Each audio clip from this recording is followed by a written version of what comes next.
Hi, hello, Assalamu alaikum warahmatullahi wabarakatuh. Welcome to my channel Home Cooking with Zainul. This video sponsored by Educast. இந்த digital உலகத்தில் கண்டிப்பாக எஜுகஸ்ட்ன்றது நம்ம எல்லாருக்குமே ஒரு முக்கியமான ஒரு விஷயமா இருக்குது. காரணம் என்னென்னாக்கா, நம்ம சோசியல் மீடியாவை எப்படி யூஸ்ஃபுல்லானதாக, அதாவது பயனுள்ளதாக எப்படி பயன்படுத்தலாம், அது மூலயமா ஒரு இன்கம் எப்படி எடுக்கலான்றதை தான் இவங்க கோட்ஸ் மூலயமா நமக்கு ஒன் பை ஒன்னாக ப்ரொவைட் பண்ணிக்கிட்டு இருக்கிறாங்க. கண்டிப்பாக எஜுகஸ்ட்டில் சேருங்க. ஓகே, அதை பற்றி ஒரு சின்ன வீடியோ பார்த்துக்கலாம். The struggle to find courses that truly speak your language, it's finally over. Welcome to EduQuest, where learning is made just for you. At EduQuest, we bring you a wide range of online courses, from career building programs to skill boosting masterclasses, all in your regional language. Because we believe language should never be a barrier to success. Our courses are tailor-made after understanding what today's learners really need. So why wait? Start learning the smarter, simpler way only with EduQuest. Visit eduquest.courses and explore your next course today. And hey, don't miss out on our exciting offers and promotions. எஜுகஸ்ட் கோர்ஸை நம்ம purchase பண்ணுறதால நமக்கு இன்கமும் கிடைக்கிது. அதாவது social மீடியாவை பயன்படுத்தி இன்கமும் எடுத்துக்கலாம். அதுக்கு நம்மளுடைய ஜென்ரல் நாலேஜும் மேலும் மேலும் வளர்கிறதுக்கு ஒரு வாய்ப்பாக இருக்குது. நான் லிங்க்கை டிஸ்கிரிப்ஷனில் கொடுத்துருக்குறேன். லிங்க்கை கிளிக் பண்ணி செக் பண்ணி பாருங்கள். வீடியோக்குள்ளே போகிறதுக்கு முன்னாடி என்னுடைய ஹோம் குக்கிங் வித் ஜெய்னூல் சேனலை சப்ஸ்கிரைப் பண்ணி வச்சுக்கோங்க. அப்போ தான் நான் போடக்கூடிய வீடியோக்கள் உங்களுக்கு நோட்டிஃபிகேஷன் மூலயமா வரும். இன்றைக்கி நம்ம கீரை வகைகளை பற்றி பார்க்கலாம். சமையலில் எப்படி கீரையை பயன்படுத்தலான்ட்டு.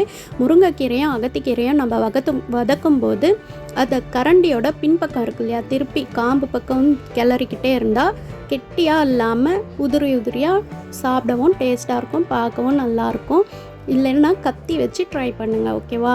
நெக்ஸ்ட்டு நம்ம பார்க்க போகிறது, கீரையை வேக வைக்கும்போது பாத்திரத்தில் கொஞ்சமாக மூடியை திறந்து விட்டு வேக வச்சா அந்த க்ரீன் கலர் பசுமை நிறம் மாறாமல் இருக்கும், டேஸ்ட்டாகவும் இருக்கும். ஓகேவா? ட்ரை பண்ணுங்கள்.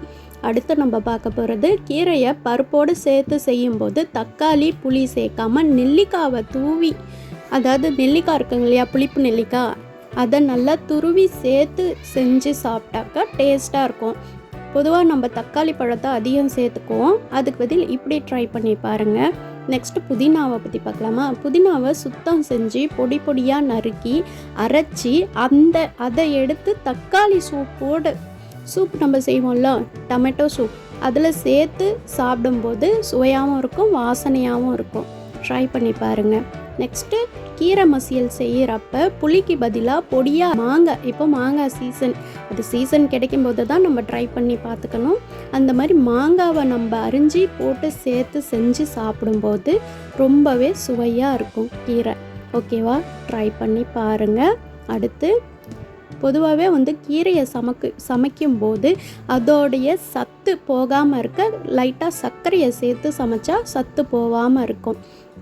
அடுத்து பச்சை கொத்தமல்லி தழையை நம்ம பச்சையாகவே துவையல் செய்வோம் இல்லையா, கண்டிப்பாக நாங்கள் பிரியாணிக்கு அப்படி தான் செய்வோம். அப்படி செய்யும்போது மாங்காவை போட்டு செஞ்சாக்கா டேஸ்ட்டாகவும் இருக்கும், வாசனையாகவும் இருக்கும். அடுத்து பச்சை கருவேப்பிலையையும் கொத்தமல்லியையும் வதக்காமல் பச்சையாகவே உணவில் சேர்த்து சாப்பிடும்போது அதோட சத்தம் நமக்கு கிடைக்கிது, அதோட நிறமும் மாறாமல் இருக்குது. அந்த மாதிரி ட்ரை பண்ணுங்கள். வதக்கி விட்டு செய்யாதீங்க, தாளித்து செய்யாதீங்க, அப்படியே பச்சையாகவே சேர்த்து செய்யுங்க கண்டிப்பாக.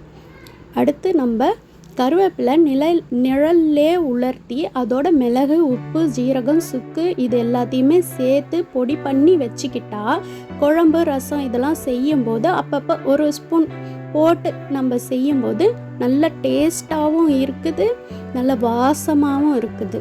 கண்டிப்பாக ட்ரை பண்ணி பாருங்கள். அடுத்து கீரை மசியல் செய்கிறப்ப கீரையை கடையிறப்பையும் சரி 1/4 ஸ்பூன் சர்க்கரையை சேர்த்து கடைஞ்சாக்கா அது ஒரு டேஸ்ட்டாக, அதாவது தனி சுவையாகவே இருக்கும். கடையும் போதும் சரி, மசியல் செய்யும் போதும் சரி, இந்த மாதிரி சர்க்கரை லைட்டாக போட்டு ட்ரை பண்ணுங்கள். ஓகேவா? அடுத்து பார்க்கலாமா?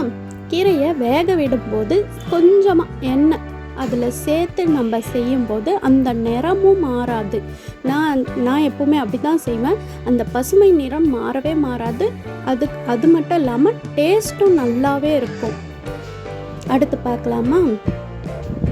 கீரையை புளி ஊற்றி கடையிறப்ப அது கூட 4-5 மோர் மிளகா வச்சுருப்போம். எப்போவுமே மோர் மிளகாவை நல்லா வறுத்து எடுத்து அந்த கடையலில் கூட போட்டு நல்லா கடைஞ்சி செய்யும்போது செம்ம டேஸ்ட்டாக இருக்கும்.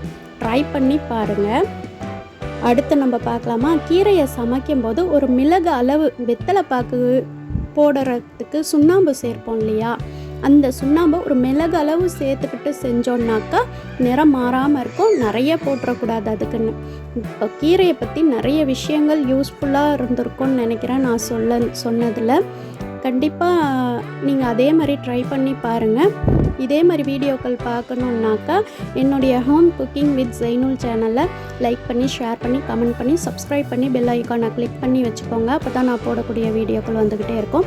அதே மாதிரி நம்ம எஜுகஸ்ட்டையும் போயிட்டு செக் பண்ணி பாருங்கள். தேங்க்ஸ் ஃபார் வாட்சிங். அஸ்ஸலாமு அலைக்கும் வரஹ்மத்துல்லாஹி வபரகாத்துஹு.